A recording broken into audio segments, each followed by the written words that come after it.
From Hollywood, California, the Lux Radio Theater presents Fred MacMurray and Madge Evans in Up Pops the Devil.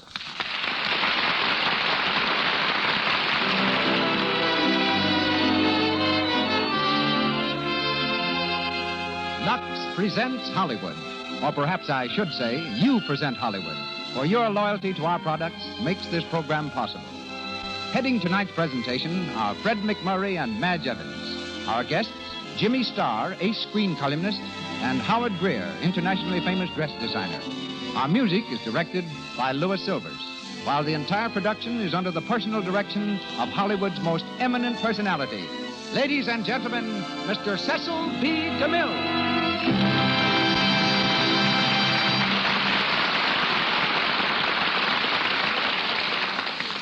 Greetings from Hollywood, ladies and gentlemen.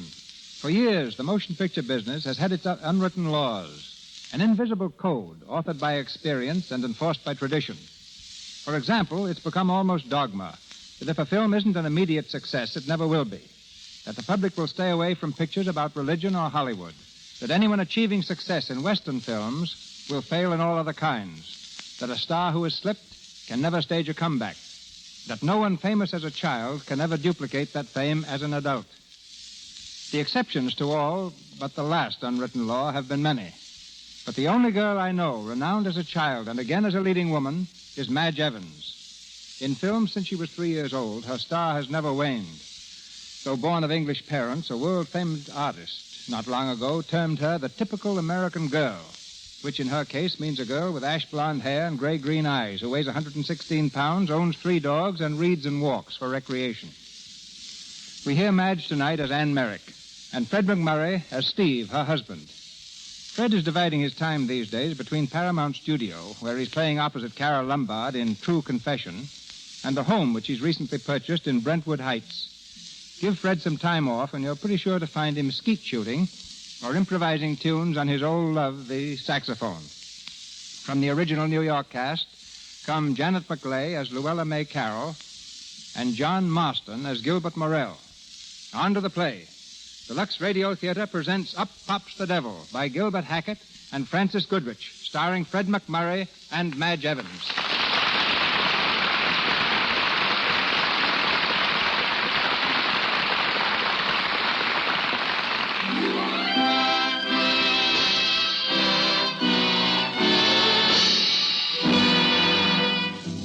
The 40th floor of a New York City skyscraper. In the inner sanctum of a publisher's office, Gilbert Morell, the firm's editor, is hunched over his desk, absorbed in a blue-covered manuscript. There's a knock at the door, and his secretary appears. Mr. Morell. Mrs. Merrick is here. Oh, well, ask her to come in, will you? Hello, Gil. Anne, how are you? That'll be all, Miss Hart. Yes, sir. Anne, sit down. Well, you're looking splendid. And feeling it. Marriage agreeing with you? Beautifully. Well, good. It's been ages since I saw you. Well, did you read the manuscript? Oh, yes. Just finished it. And? Well, it's pretty good. Oh, is that all, Gil? Just pretty good? If you want me to be frank. Is it yours? Mine? Oh, no. It's Steve's. Steve's? My husband. Oh, I didn't know he was a writer. He isn't exactly. I mean, he's never had anything published. But he loves writing. I think it's the only thing in the world he really wants to do. And when does he find time for his writing? Sunday morning, Saturday afternoon. Just then? Well, he has his job other days. And sometimes he writes late at night. Gil, I thought his last one was a grand story. I still think so. Oh, now, don't act that way. I don't say he can't write. I don't say the story isn't good. It is, Anne. But it's not good enough. If you expect to get anywhere in this writing game, you've got to make it your whole job. Not just Sunday mornings and late at night. You've got to really work at it. Then if Steve gave up his job, you think he could make a living at writing? Yes, eventually. Just when is eventually? Oh, I should say in a year and a half. Maybe even a year. That's entirely up to him. Oh. I wish you'd tell him that. Me? We were going out tonight. It's our first anniversary, a celebration. Can you join us? Well, I don't know. Oh, we'd love to have you. And I know you'll like Steve. All right. Count me in. May I use your phone? Certainly. Steve ought to be in. It's Saturday. Where are you living? Oh, we've got a 2x4 apartment on 8th Street. Greenwich Village? Do you like it? Well, it's hectic, but it's cheap.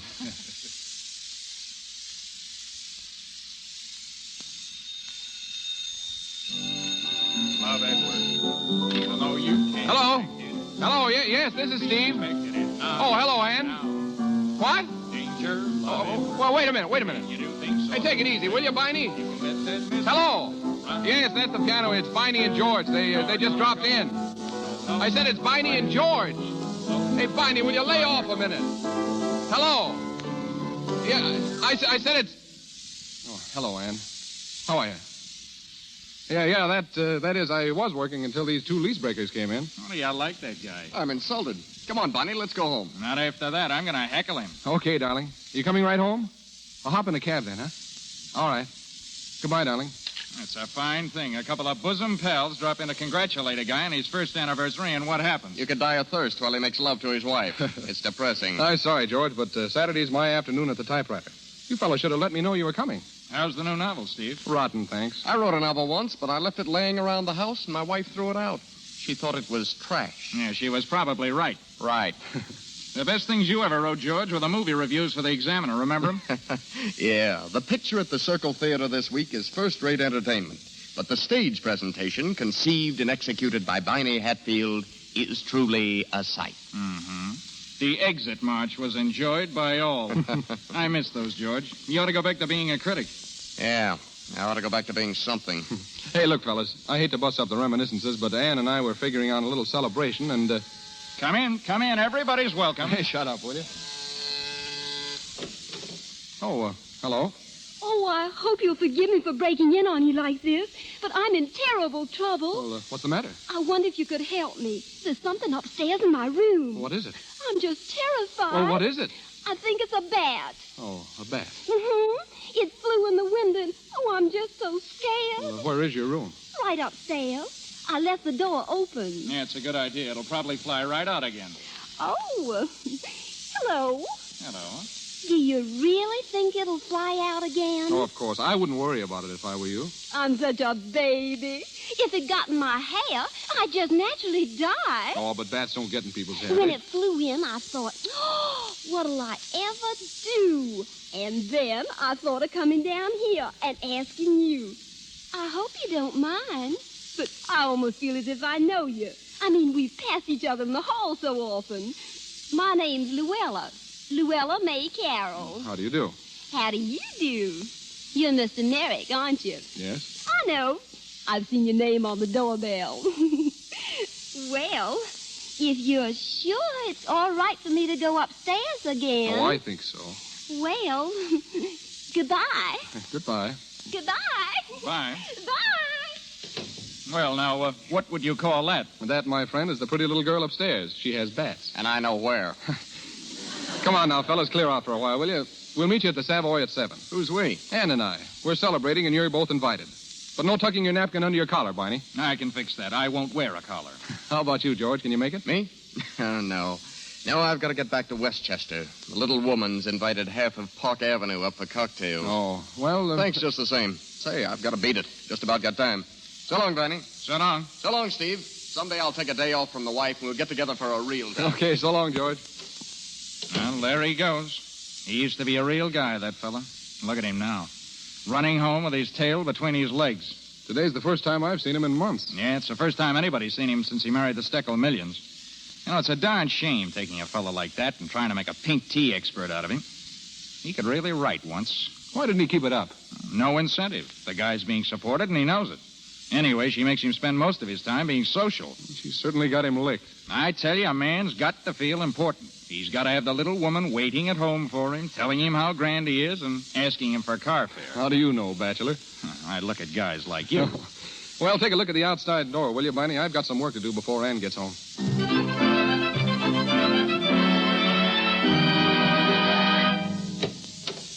Steve, are you home? Here. Oh, hello, darling. I was just getting dressed. Hello, darling. Did you get my present this morning? Swell, just what I needed. Did you get mine? No, not yet. Oh, that's right. I only bought it this afternoon. Oh, well, I guess that's why. Here you are. Plush box and everything. Oh, Steve, you didn't. Go on, take a look. Oh, Steve, it's... It's a bracelet. Oh, it's beautiful. Do you like it? Like it? Oh, but you shouldn't have spent so much money. Oh, what's the difference? I'm going to be a rich and famous author someday. Quick, give us a kiss. Look at your mouth. What's the matter? Have I got too much rouge on? You have now. Give me a handkerchief. I thought you'd be all dressed, darling. No, 3 shakes. Oh, Viney's coming along. Oh, is he? Yeah, I invited him. I had to get rid of him this afternoon. But I invited someone, too. Gilbert Morrell. Morrell? Oh, the publisher? I sent your manuscript to him. Oh, say, he's important. What did he say? He wants to speak to you at dinner. You know, you had your nerve to send my stuff to him. Oh, it was all right. I used to know him years ago. Oh. I think he was my first love. A real schoolgirl crush. Oh, yeah? Am I supposed to be jealous? Mm-hmm. Terribly. Well, I am. Hurry, darling. We can't keep him waiting.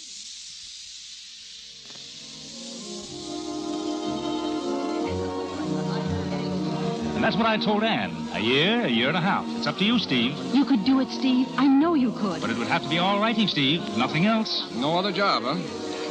Well, thanks, Doctor. I feel much better. Let's forget the whole thing. Oh, Steve, that's childish. Now, darling, let's not talk about it. You know you don't want to stick at that filthy job you have now. Did I ever say that? No, but I know. Now, will you be a good little wench and shut up? I don't know what's the matter with you. Well, there isn't anything the matter with me except that I'm too smart and I have a good appetite. What do you suppose we'd live on while I was learning to be a writer? We'd get along. Well, don't you know someone who could stake you? No, my friends are almost as poor as I am. Steve, you're impossible. Well, so's the whole idea. You know very well that I could... Could what? Nothing. Viney, dance with me, will you? Sure. This is what you get for arguing, Steve. I'm dancing with a missus. Keep your toes in, Anne. Not bad. Not bad at all, Anne. Oh, I was always light on my feet. As a matter of fact, I took dancing lessons for years, Viney. My teachers all said I was terrific. You didn't know that, did you? Sounds like a build-up. It is, Viney. Yeah? What for? I'm angling for a job in the stage show at the Circle. Yeah, sure. I mean it, Viney. Go on. You wouldn't want that. Why not? You wouldn't work in a chorus. What's wrong with it? Well, it's too hard. Hard? Yeah. You start rehearsing at 10, then you give a performance. Just as you start to take off your costume, you hear your music, another performance. Rehearse, grab a sandwich, another performance. Rehearse, another performance. Now, when you get home at night, you're lucky if you can stand up. I could do it, Viney. Oh, I'm sure I could. Well, if you want the job, I'll get it for you, but... Thanks, Viney. I'll remember that.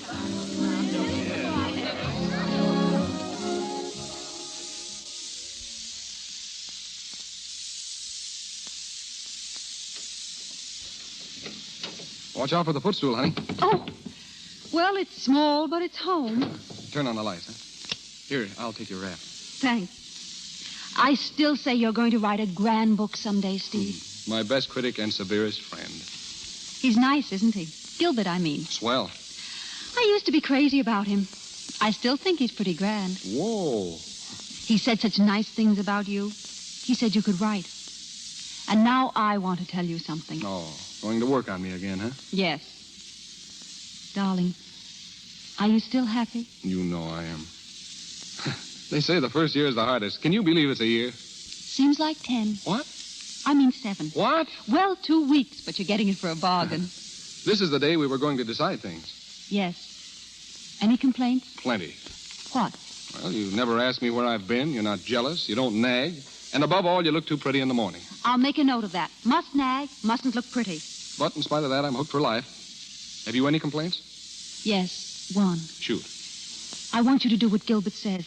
Give up your job. Now, Anne. I want you to write. I don't want anything but you. Now you don't, but... Now and forever. Anne, this is the first time I've ever been happy in my life. This is the first time I've ever had a real home, anyone I cared for, anyone I wanted to take care of. And I'm not going to throw it away on a chance. But, Steve... Now, it's all set. We've had a year. We're still on speaking terms. We're going on. Steve, don't you see? You're going to hate me if I keep you from your writing. I couldn't hate you. You will someday, after this magic is gone. It won't ever go. It's because of me you won't do it, isn't it? You know, I just thought of something. What?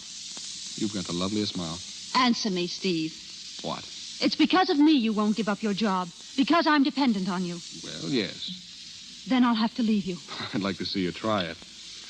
Hey, what goes on? Who are you calling? A very dear friend of mine, darling. Well, that's nice. Do I know him? I think you've met the gentleman. Hello? Hello, Viney? Viney? It's Anne. I wanted to ask you something. Did you mean that about the job at the circle? Say, let's not do these things tonight. I'm tired. Let's go to bed. Of course I wanted to. I wouldn't be calling you. You don't want that job. I can have it? Hooray. When do you want me to report? Tomorrow morning, 9:30. Oh, Viney, you're a darling. I'll be there at 9:30. You'll never get up that Wait early. a minute. Viney, how much does that job pay? What? I'll be there at 9. Goodbye. How the heck you will. Steve, it's wonderful. Do you know what that job pays? $50 a week. And Viney says it's definite, and it'll go on week after week. Anne, do you really want to do it? Why, of course I do. Then you can give up your job. My job? What are you talking about? Don't you see, darling? I can support you. What? If we cut out all the parties, we can easily live on that, Steve. Just until you finish the book. Why, it's a perfect solution. Are you serious? Of course I am. Now, you listen to me. I think it's great of you to think of this thing, but I won't let you do it. Why not? Well, it's impossible. What the... I don't want to write. We're happy. Look here, Steve. You're just discouraged because Gilbert turned down the book. I'm not discouraged. I'll write. This is your chance. Will you take it? No. All right, then. We said we'd separate after a year if we weren't satisfied. I'm not satisfied. Say, what's the matter with you? I mean it, Steve. You mean if I don't quit my job, sit back and let you do the work, you'll leave me? Yes. I couldn't do it. I can't have you supporting me. Well, then I'm lending you the money. Is that better? It sounds better. Will you do it? It won't be long, not more than a year. A year? I could write 4 books in a year. Then prove it. All right, I will. It's all set? Now, wait a minute. It's all set. All right. When do we start? Tomorrow. Here's your first loan to bind the bargain. What's that for? Household money? Household money? That's your job now. Well, I'm going to bed. I've got to get up at 8. You'd better come, too. You've got to get up at 7 and get my breakfast. Oh, yeah? Oh, no.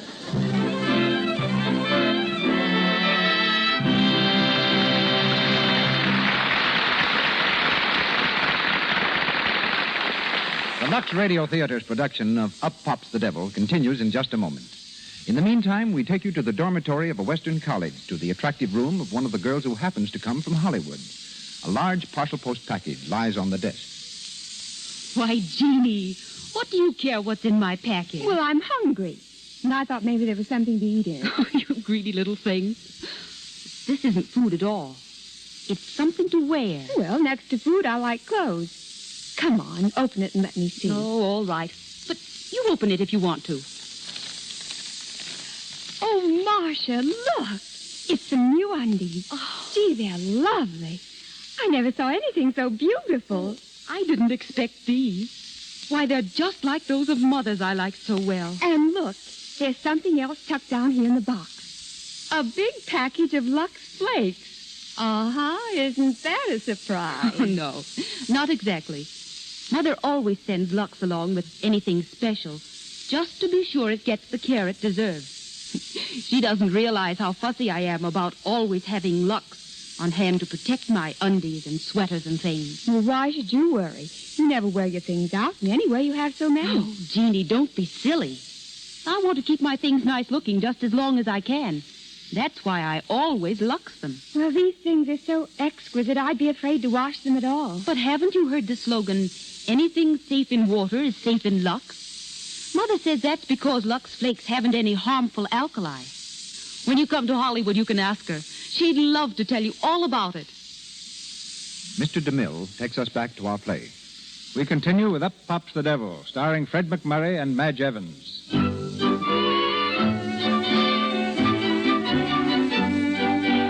With Anne working in the chorus and paying the bills, Steve went ahead rapidly on his new book.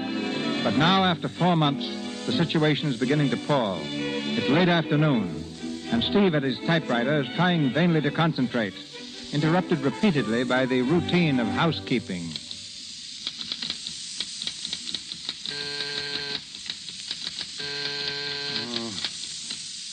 Who is it? Laundry. Laundry, well, bring it in. Evening, Mr. Merrick. Hello. Just leave it there, will you? Say, it's about time you came. I've been waiting for a shirt since Thursday. Well, I was up here this afternoon and there was nobody home. Well, why didn't you leave it? The other fellow always did. Yeah, that's why he got fired. Too easy. Didn't collect the bills. Say, you smell something burning? Oh, holy cats, it's the dinner. Wait a minute. You cooking? Bet I can guess what it is. Don't tell me now. Blanketed chicken. Is that right? I don't know what it is now. It's all black. Hey, leave that stuff and beat it, will you? But the boss said that... Oh, ye gods. Hello? What? No, it isn't. You've got the wrong number, madam. Well, what are you waiting for? Pick up the dirty stuff, will you? I'm busy. Where is it? It's in the bedroom. Look for it. Who is it? Hello, Steve. It's me. Hello, Luella. What do you want? I've got something to tell you. Listen, Luella, I'm awfully busy. Oh, you look so cute in that apron. What? Oh. Oh, don't take it off. I like it. Luella, what do you want? I told you. I have something to tell you. Well, look, couldn't it wait for a while? You told me 4 things this morning and 3 things this afternoon. I'm up to my neck right now, and I... But something terrible has happened, Steve. You just got to help me. Oh, what's the matter this time? Are your curling iron busted again? Now, don't laugh at me. I'm serious. Well, come on. What is it? Sister Belva's gonna be married. Isn't that mean? Yeah, that's terrible. Excuse me, will you? Well, it is mean. She's gonna be married right away. And that means I've got to go home. That's fine. I mean, yes. I've got to get the train tonight. That's what's so awful. Steve, what must I do? Well, what do you mean? Well, how do I get my ticket? Oh, that's easy. There's a man at the station who sells them. Could you come with me?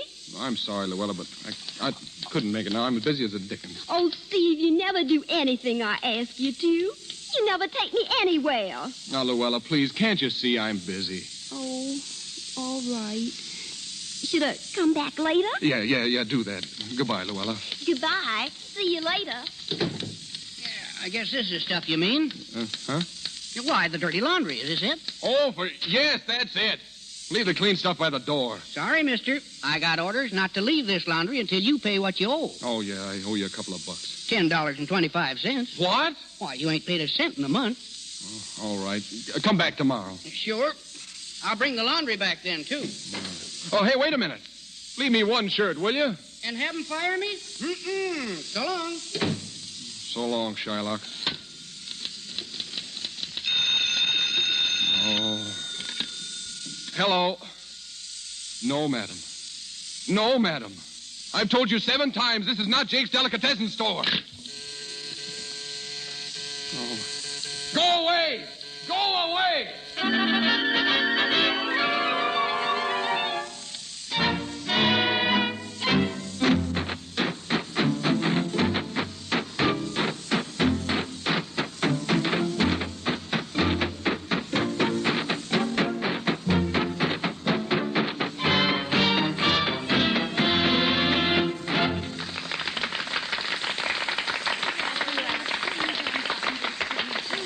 All right, girls, back at 8:30 tonight. 8:30 for the last show. Hello, Ann. Hello, Barney. How are you? You look tired. I am a little. I'll be all right. Why don't you take a night off? And get docked? Thanks. But we need the money too much. Lend me a nickel, will you, Barney? Say, it isn't that bad, is it? I want to make a phone call. Sure. Here. Thanks, Barney.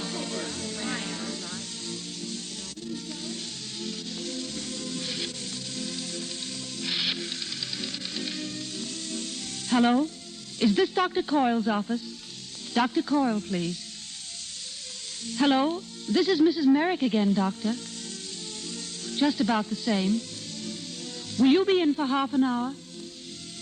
All right, I'll drop in on my way home. Thank you.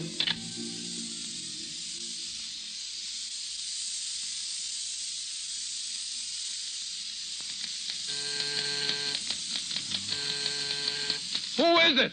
It's Anne. Oh. I forgot my key. How are you, darling? All right, I guess. What's the matter? I ruined the dinner, that's all. Again? Huh? What'd you say? Nothing. I don't care about dinner anyway. What's wrong with you? I'm all right. You don't look well. Oh, I'm just tired. Oh, I'm a dirty swine. Here, you've been working all day. You come home tired and the dinner's spoiled. It doesn't matter. All I want is coffee. How did your work go today?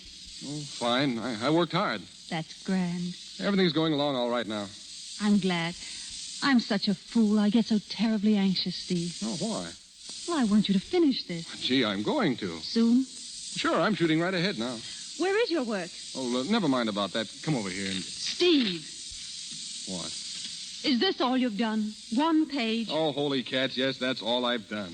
Why did you lie to me? Because I'm so tired of arguments. Did you try? Did you ever sit down and try to write? Yes, I've tried. Trying doesn't get you anywhere. Oh, Steve, what's the matter? I'm in a rut. I never go anywhere. I never see anybody. I just stick around here all day. You said before you couldn't write because you had no time. You had a job. People kept dropping in. Now you've got nothing but time. And still you can't write. Well, I'm dull. No man can write when he's dull. What do you want to do? I don't know. If I knew, I'd do it. Darling, do you know you didn't kiss me when I came in? Yeah, I know.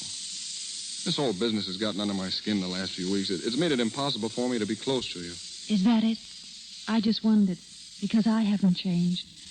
I still want you. Oh, Anne.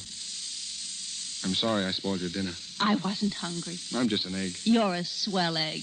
You know, if you could get a night off, maybe we could go someplace. Couldn't you take one night off? No, I mustn't. Well, you said the other girls did. Yes, but they docked them for it. Oh, they couldn't dock you. You've just been paid today. Oh, don't worry. They take it out of next week. No, I'll go back to the factory. Hey, look. How about me calling for you at the stage door tonight? You pretend you don't know me and I'll pick you up, huh? Oh, darling. You'd better spend that time working. Well, all right. Oh, Anne, could you let me have $10 tonight? $10? Yeah.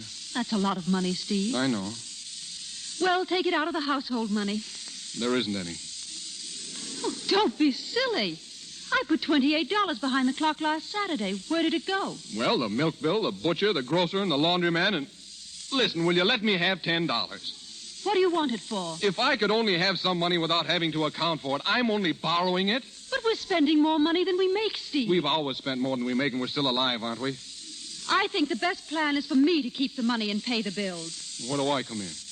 Well, I'll give you an allowance. Oh. And how much were you planning to give me? Well, do you think $7 a week would be all right? $7? Don't you think that's too much? Well, then would $5 do? Good Lord, $5 a week. Well, Steve, we're both working for the same thing, aren't we? You know everything I have is yours. Then give me $10. What for? Oh, for Pete's sake.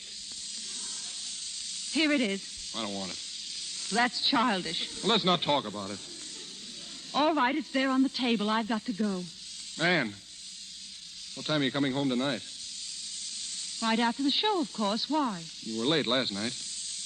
Gil turned up. That's a habit of his, isn't it? I notice he doesn't turn up down here.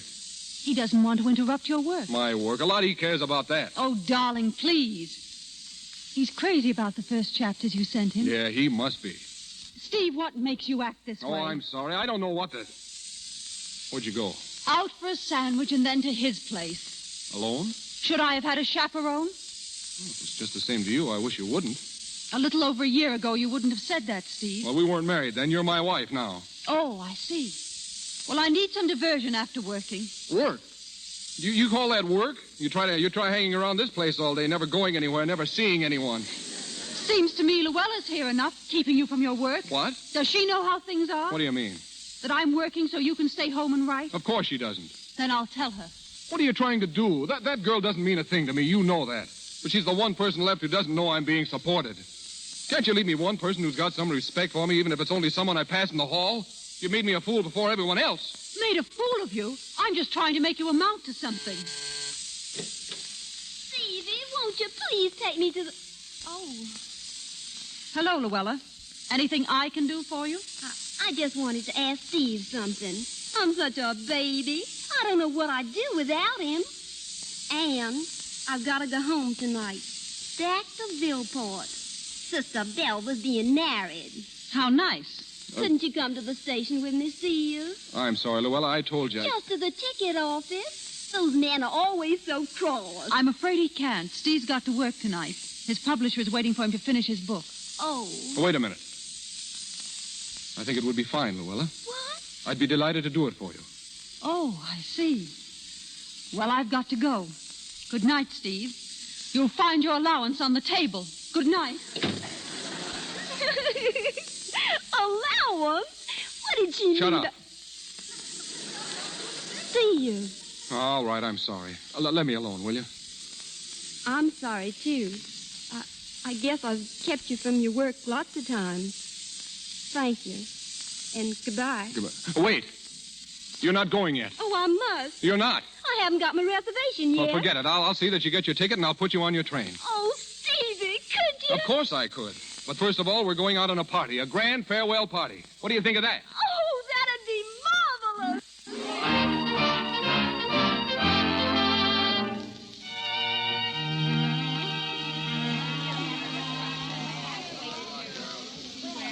I'd like to see Anne Merrick, please. Sorry, no one allowed backstage. Oh, but the show's over. Well, never mind. Here she is. Anne. Oh, Gil. I got your message. Anything wrong? Oh, I don't know whether it's wrong or right. Let's get out of here. Hungry? Well, I didn't have any dinner. Well, come on. I know a place. I think you need a little cheering up.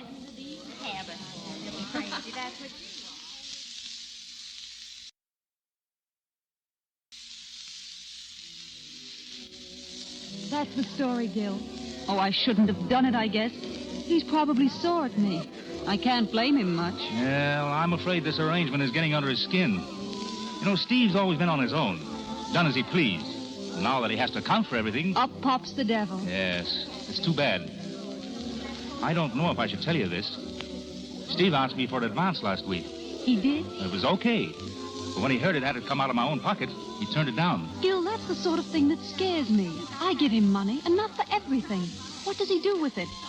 Every cent counts now. Anne, if you're hard up... Oh, wait. You haven't heard my news. Don't laugh too loud, Gil. But I'm going to have a baby. Anne. Oh, that's swell.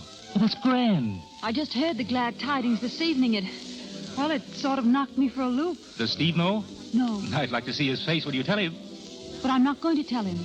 Not yet. But it's the thing he needs. Why, it'll make him feel like $1 million. Oh, no, I don't want him to feel any responsibility. He'd think he had to go back to his job, give up his writing. I don't want that. I can go on helping Steve, and I'm going to do it. Don't you go and tell him. I won't tell him. But there's one thing I'm going to insist on if I'm to be a party to this. I'm not going to have you worried about money. I'm going to give you a check. Oh, no, Gil. Just so that if you don't feel like dancing, you can quit. But I couldn't take your money, Gil. Well, we'll call it a loan then. And we'll take it out on Steve, just as soon as we make him a rich and successful author. Well? All right. That's a good girl. Oh, you're swell, Gil. You know, I rather like the idea of having a baby. Now I'm getting used to it. Why, of course you do. I wonder what Steve will say when I... Well, what's the matter? Don't look now, Gil. But he's here. Who is? Steve, over there in the corner. He's entertaining our dear little friend from upstairs. Anne. So that's where the money goes. Anne, stop it. He's taking her out on my money. Don't be silly, Anne. Sit down. I'm going to speak to him. Anne, come here. Oh, Stevie, you're just so funny. Hello, Steve. Oh, hello? Hello, Gil. Hello, Steve. Sit down. I thought you were home working, Steve. I was. I'm not now. Is this what you wanted the $10 for? Anne, please. Luella, Steve's taken you around a lot, hasn't he? Why, no. And now he's bought your supper. Yes, but... Well, let me tell you this. Every time he took you out, I paid for it. Shut up. And when he gave you this supper, I paid for it. I've worked hard to get that money. Shut up. I won't shut up. I wanted you to tell her, but you wouldn't. It's the truth. She ought to know it. Then go on, tell her. Tell everybody. She's supporting me, Luella. She buys my clothes. She buys my food. She pays the rent. Now everybody knows it. Are you satisfied? Stevie, come back. Wait. Anne, you shouldn't have. I don't care. It was the truth. I don't care.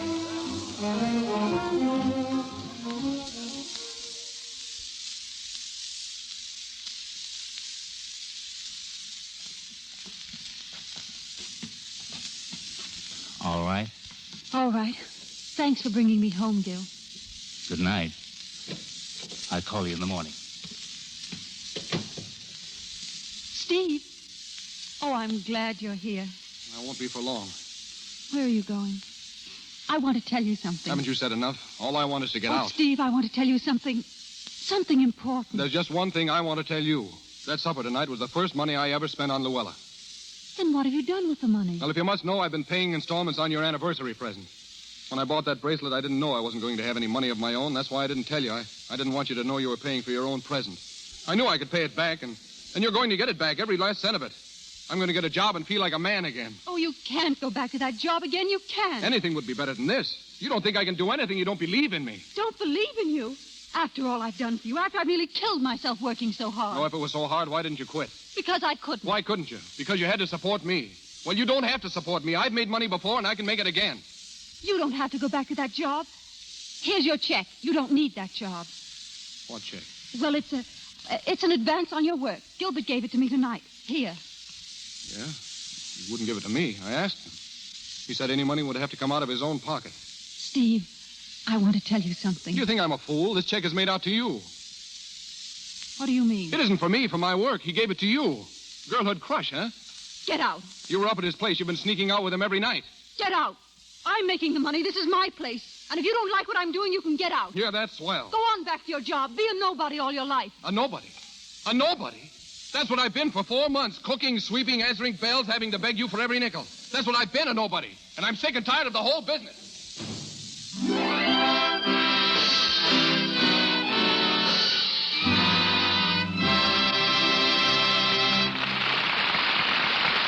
pause for station identification. This is the Columbia Broadcasting System.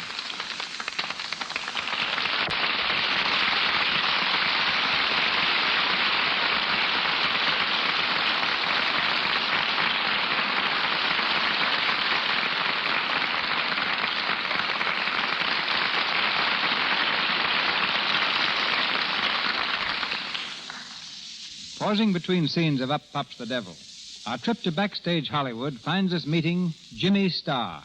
Once a struggling writer like Steve Merrick in our play, he's now motion picture columnist for the Los Angeles Herald and Express. His alliance with films began when he got a job putting up the marquee signs announcing new shows for a theater. But he couldn't spell, so he became a publicity man. He was an extra in the early Tarzan films, worked as a Keystone cop for Mac Sennett, and once danced for 3 hours with MacMurray.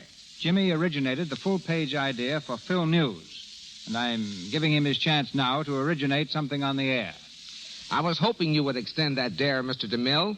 As a matter of fact, I have some suggestions on how to conduct a radio program. Naturally, Mr. Starr, naturally. I expected that.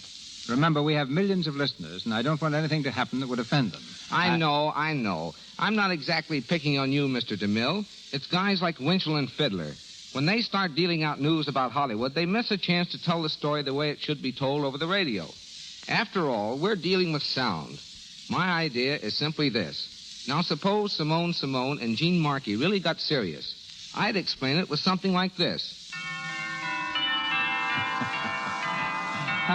I understand. Wedding bells. Right. And suppose... And that? Martha Ray tearing up her marriage license. Any others to offer? Certainly. What's this? Sounds like someone taking a bath. Not quite, but you're catching on. It's a housewife washing dishes, in Lux Flakes, of course. And this? Oh, you got me there, Jimmy. Well, that's the sound made by the hands of another housewife when she runs them over her husband's face. Rough and cracked, you see. She doesn't use Lux Flakes for washing dishes, poor woman. She's been using some other soap with that harmful alkali in it. I thought that maybe the husband needed a shave. Oh, no. The hands of the same lady on the same husband sound like this when she uses Lux. As smooth and as soft as a song. Even a columnist knows that. Now, here's an easy one. Very simple. That woman just dropped the dishes she was washing. Wrong again. That's Loopy Valet and Johnny Weissmuller spending a quiet evening at home. Clever, Mr. Starr. But how about stepping from your critical pose for a moment and sticking to your last? What's doing around town? Okay. Here are a few things that happened only a few moments ago that will make tomorrow's headlines. If you want any more information about the personalities mentioned, write me in care of the Lux Radio Theater, Hollywood. News scoop number 1. Marked down April 13th as the wedding date for Lily Pons and Andre Castellanos, who sail for Europe on that day. Their ceremony will be performed on board. Miss Pons has always considered number 13 her luckiest. News scoop number 2. A lover spat, which may become permanent, is the cause of Tyrone Power taking a plane to New York to spend 5 days visiting Jeanette Gaynor. Sonia Henney and Tyrone haven't spoken to each other since last Tuesday. News note number 3. Greta Garbo is packing up her duds to return to Sweden for 4 months. The mysterious movie maid will slip out of Hollywood sometime within 3 weeks, but not without first signing a new contract with Metro-Goldwyn-Mayer. Screen scoop number 4. Virginia Bruce and director J. Walter Rubin are tuning up the wedding bells. They're so in love, Virginia has already put her okay on a lot on which Walter will build their love nest. Screen scoop number 5. Producer David Selznick loudly denies that Paulette Goddard has been assigned the coveted role of Scarlett O'Hara in Gone with the Wind. That's true, but it's a 10-to-1 bet she gets the part. News note number 6. Charlie Chaplin, who vowed he would never make a talkie, will speak in his next picture. News note number 7. On location in Bel Air, Katharine Hepburn formed a softball team and challenged some kids playing in a vacant lot. Cary Grant pitched, Katie played third base, and director Howard Hawks covered second base. The final score was 28-8 in favor of the movie team. Katie hit a home run, stole 2 bases. And the kids won't know until they hear this that they were playing with the elusive Katharine Hepburn. And thanks for letting me talk, Mr. DeMille. And now, letting sound tell the story again, here's a way to say goodbye to a columnist. And that, ladies and gentlemen, was Jimmy Starr.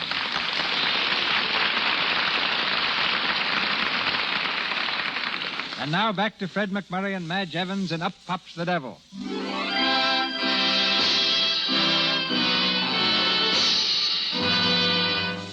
2 more months have gone by. Steve and Anne have been separated since the night he left the apartment. But now Anne is planning to see him again, once again, to settle the matter of their divorce. In Gilbert's office, she sits twisting her handkerchief and glancing frequently at the clock. Where are you meeting him? At the Park Crescent. We're having lunch. Would you like to come, Gil? Good Lord, no. Well, what's the matter? Are you scared? Well, not exactly, but I wish it were over. You haven't heard from him at all? No, just those weekly money orders. He sent me another this morning, $100. I wish he wouldn't do things like that. I'm trying to dislike him. His war debt. He said he'd pay it all back to me. You've quite a collection. What are you going to talk about at lunch? The divorce. He doesn't know anything about it yet. Will you tell him you're going to marry me? Yes. And when are you going to tell me? Oh, Gil, you're a darling. But I couldn't marry you. You're still in love with him, aren't you? I tell you I hate him. The only thing we're going to discuss is the lawyer's instructions. But you might want to tell him about the baby. I'll never do that. But it isn't right not to tell him. Gil, please. I know what I'm doing. I hope so, Anne.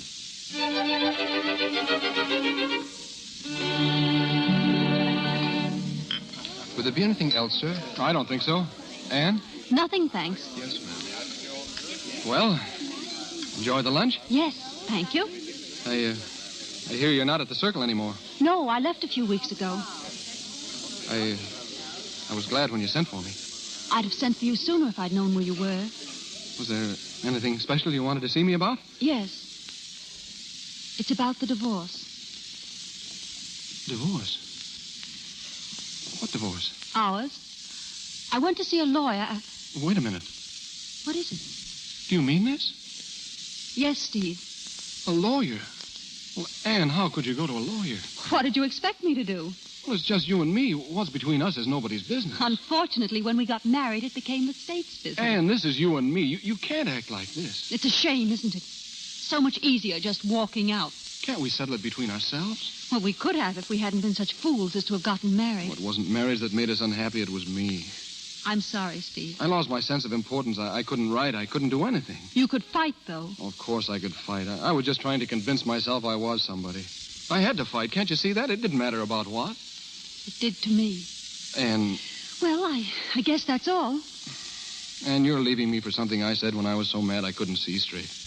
Listen, Anne, you're my whole life. I haven't anything but you. These 2 months I've been so lonely for you, I could hardly go on. I telephoned you again and again, pretending it was the wrong number just so I could hear you say hello. And then I came to your stage door and followed you. I wanted you so terribly. But I couldn't come back. I had to get on my feet first. And I haven't done so badly, have I? 2 stories accepted, and now I'll finish the book and... Oh, Anne, look at me. What's the use of all this? I'm going. Telephone Gil about the divorce. He'll tell you all about it. Anne, are you going to marry Gil? Yes, Steve. I see. All right. You can come up to the apartment and get your things anytime. Oh, thanks. I guess there's nothing there I want very much. No.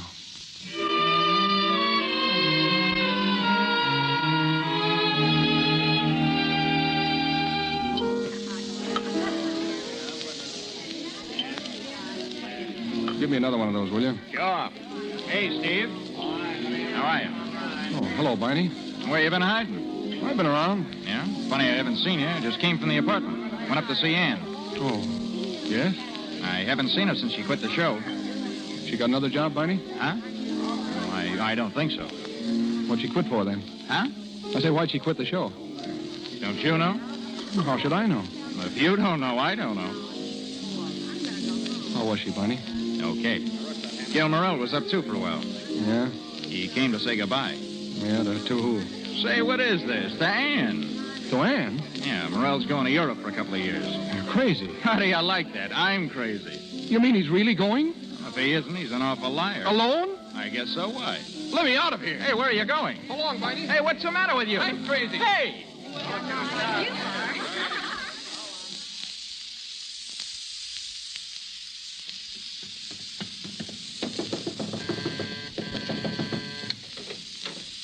Steve. Anne, I've got to see you. Not now, Steve. I've got to. How do you like it, Mama? Well, it seems real nice to me. Who are those people out in the kitchen? Please, Steve, they've come to rent the apartment. Rent the apartment? I thought you were going to stay here. I'm going to stay till I rent it. Do you mean to say you're going to let strangers come and live in our house, using our things, snooping in our kitchen, peeking up our chimney? I asked you. You said you didn't want the place or the furniture. Now I'm going to rent it furnished. I've got to have the money. I'll give you money. I don't want your money. Well, where will you go? I'm going out of town. Where? Mrs. Morrell. Yes? Well, when are you leaving? Will you tell me that? Just as soon as I rent the apartment. Oh, Mrs. Merrick, my wife likes the place fine. I certainly do. The beds are so comfortable and, well, I haven't seen a real kitchen since we left California. It sure is nice. And Mrs. Merrick, I wonder if you'd show me how that range works. Why, of course. It's really very easy. Well, I'm sure it is, but See, that kitchen sure got her, hasn't it? Yeah. But this chair's what sold me. This is what I call a real chair. Yeah, it sure is. Yes, sir. You sit here at night and snuggle up to that fireplace. Yeah. Well, I don't think you'd want to snuggle up to that fireplace. Huh? You sit that close and you'd choke to death. That's one of those fireplaces where all the smoke comes into the room and all the heat goes up the chimney. Is that so? And let me tell you, in one of these old houses, you sure need the heat. Well, that's all right. I guess that can be fixed. That costs an awful lot of money. Not me. That used to be my business. Oh. Well, I hope you used to be in the plastering business, too. Yeah. Huh? Why? Oh, it's not very important, but that ceiling up there, it has a tendency to fall down. Is that so? Yeah, it pretty near brained me one night. But you get used to it. Just remember to stay on this side of the room. Well, Yes, now I understand. I'm sure it won't give you any trouble. Oh, Mama. Yes. Mama, come inside a minute. I want to speak to you. Now, there's nothing to speak about. Oh, Papa. yes, there is. You'll excuse us, won't you? Oh, sure. Well, what do you want? What did you tell that man? That man was crazy about this place. What did you tell him? I don't know. Let's see. Oh, yeah, I told him about the ceiling falling down. The ceiling? When? Well, don't you remember that day we found the plaster all over the floor? One little flake. Well, it might have been dangerous. You're trying to ruin my chances of renting. I don't want those people coming in here. I want to live here with you. Oh, Anne, we can be so happy. Don't be silly. All right, if you say so, Mama. Oh, it's all right, Mrs. Merrick. I'll have the ceiling fixed myself. But it really... Oh, if it's okay with Mama, it's okay with me. I guess I wouldn't care what the place was like, just so long as that chair went with it. That chair doesn't go with it. Steve, you... I've changed my mind. That chair doesn't go with it, and that table, and that lamp, and that couch, and... Steve! And you're not going. Let go of me. We've changed our minds. We're not going to sublet. But it was all settled. I don't care. Listen, darling, listen. You can't go off and leave me. I need you, and you need me, too. What kind of a life is that, being separated, me missing you so much and wanting you? Come along, Mama. Don't you see how happy we can be? It'll be like it was at first. I can take care of you. Oh, dear. I wish now I'd never seen the place. Mrs. Platt, don't listen to him. You can have this place. Oh, I'm afraid, dearie, you don't know what you want. But I was like that, too, with my first. Mama, are you coming? What did she say? Are you satisfied now that you've driven them away? Now that you've spoiled my chance of renting? Do you think by doing that you'll force me into coming back to you? What did she say? Do you? Answer me that. Because if you do, you're crazy. I can take care of myself. I've made money before, and I'll make it again. I know. She said something about you first. Oh, she's crazy. Anne, are we going to have a baby? Yes, Well, how long have you known it? 2 months. 2 months? Then you knew it when we were separated. Yes, Why didn't you tell me? I was going to. Going to? That's swell. You were going to tell me, but you didn't, did you? 2 perfect strangers from California walk in and tell me I'm about to become a father. That's great. That's swell. Well, you see, Why didn't you tell me at lunch that day? I didn't want to. Why not? You'd have said the wrong thing. No, you're just trying to get even. Do you mean to say that you were going to walk out that door without even telling me? My own baby? It's not your baby, it's mine. Yours hasn't got a father? No. What? Well, he's a brute. What, the baby? Yes. No, I mean you are. Oh, Anne. I don't want to fight anymore. I don't want to talk anymore. Why don't you kiss me? Oh, Steve, Darling, I'm so crazy about you. you've got a funny way of showing it. You were going to let me walk out. You had me scared. I thought you meant it. You stupid. How could I? It was just a lesson, darling. I've learned it already. You did it so well. I was scared to death. You didn't show it. Darling, all I want in the world is to sit back and let you take care of me. Darling, that's just what I'm going to do.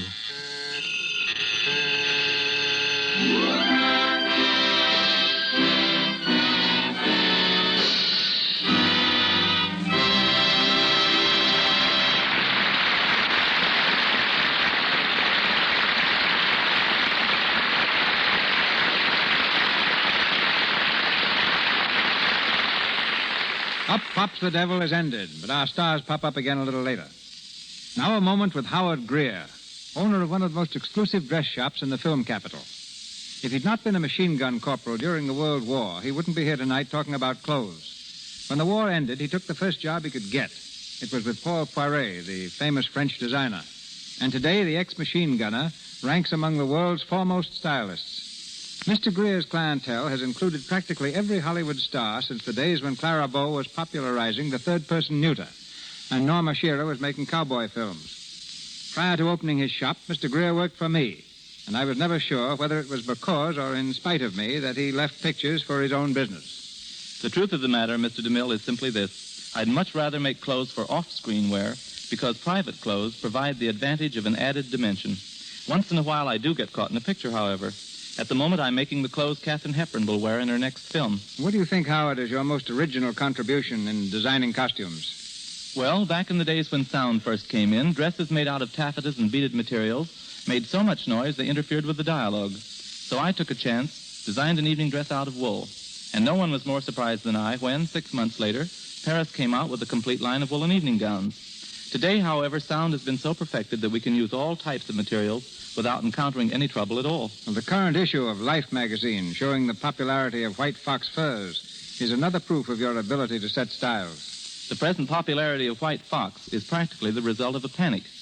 A few years ago, when silver fox was dominating styles, a wholesale fur company found itself stuck with thousands of white fox skins. They offered me all I could use on dresses to divert some interest from silver to white and dyed fox. Previously, furs had been used only as collars, cuffs, and trimming. I used the skins intact as sleeves. Again, Paris followed. At the moment, both white and silver fox are very much in favor.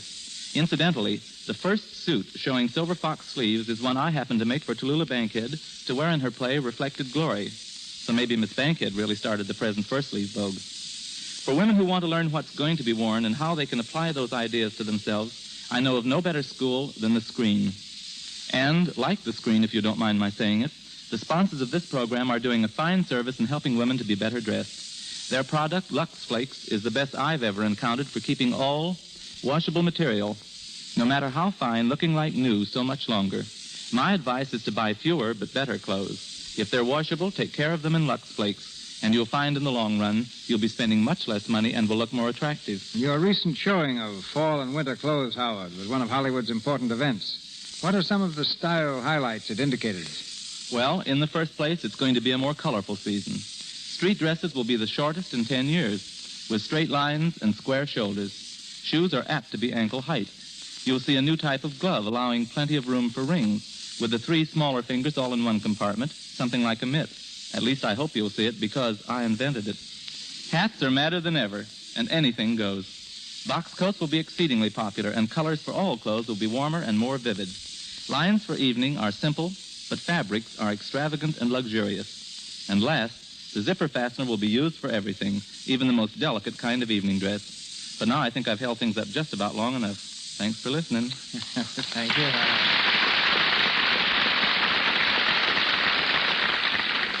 While most people go to the city to work and to the mountains for a vacation, Fred MacMurray and Madge Evans have just done the opposite. Madge returned last week from a nice, quiet rest in New York.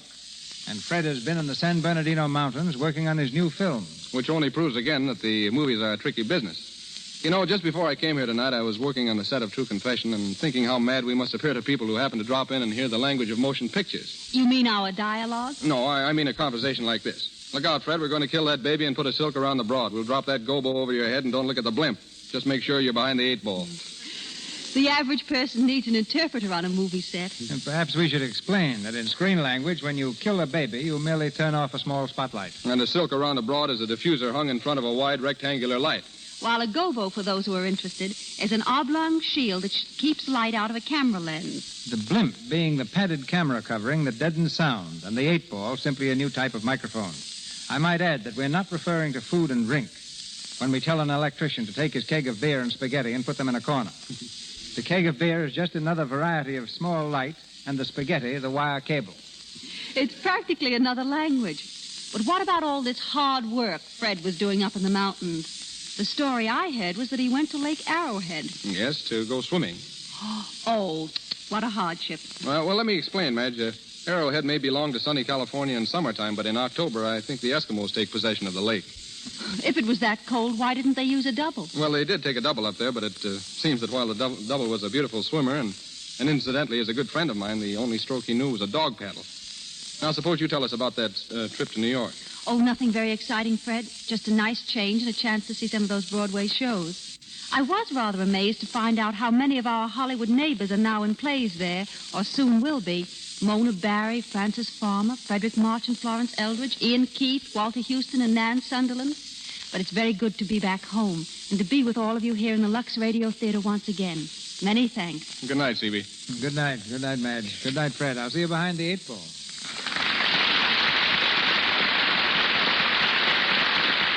Thank you, Fred MacMurray and Madge Evans. Ladies and gentlemen, this is your announcer, Melville Ruick. Mr. DeMille returns in a moment with great news concerning next week's program. Mr. MacMurray and Mr. DeMille appeared through courtesy of Paramount Studios. Charles Tannen, heard as Barney Hatfield, and Louis Silvers are from 20th Century Fox, where the latter was in charge of music for Lancer Spy. Also in tonight's cast were Frank Nelson as George Kent, Dink Trout as laundryman, Marie Hammond as Mrs. Platt, Lou Merrill as Mr. Platt, Ann Morrison as secretary, and Robert Whitney as head waiter. And now, our producer. Next Monday night, one of the finest actors the screen has ever known comes to the Lux Radio Theater. Most of us, I'm sure, recall his brilliant performance for us last season in Men in White, and more recently on the screen in Captains Courageous. His name, Spencer Tracy. He stars for us in the celebrated story by Sinclair Lewis that became a national bestseller and a box office triumph as a motion picture, Arrowsmith. In it, Mr. Tracy plays the part of a modern microbe hunter, struggling to be true to both his wife and science. And starring with Mr. Tracy will be Miss Fay Ray.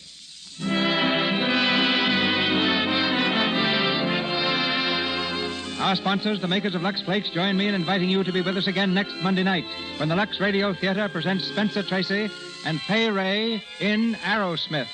This is Cecil B. DeMille saying good night to you from Hollywood.